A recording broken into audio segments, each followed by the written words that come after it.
Next, you can eliminate the education fund earmark. We talked about that a little bit. That would be, you can get, if you really want to go through it and change the earmark for public and higher education that's in the current budget, you would have to change the state constitution. Changing the state constitution means getting a 2/3 vote in each chamber, the House and the Senate, having the governor sign off on it, and then having the people of the state of Utah sign off on it. There are other ways, however, of mitigating the effect of the earmark in the education fund that, from my perspective, are more nuanced and maybe insidious isn't the right word, but I don't put anything past some of my colleagues in the legislature in terms of increasing flexibility while at the same time sort of circumventing getting public input on it, other than who you vote for to serve in the legislature.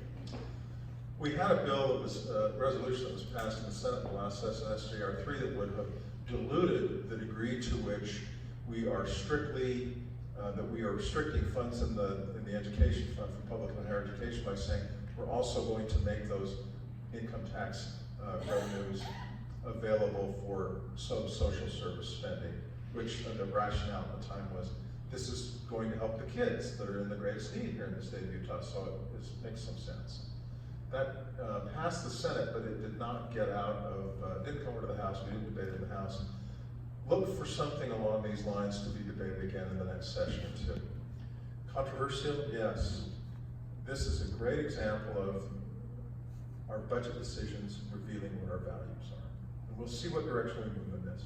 My own feeling is, if you want to, the only way that I think you're going to get education, public education people to sign off removing the earmark for the income tax fund, the education fund, is if you provide some equal or greater level of assurance that we're going to have at least the funding for public education that we've had in the past. And I don't know how you come up with that, quite honestly, because there isn't a better assurance that you're going to have a steady stream of income for public education than saying, well, we got all income tax goes straight to the education fund. It has to be used for public and higher education.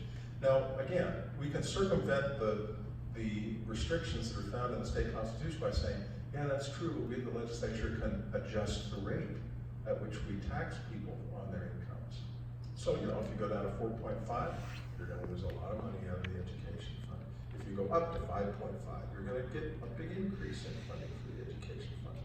And none of that has to be addressed in the form of constitutional change to our state constitution. Okay, if you do that, if you remove the earmark or tinker with the earmark, it's going to impact the guaranteed source of education fund.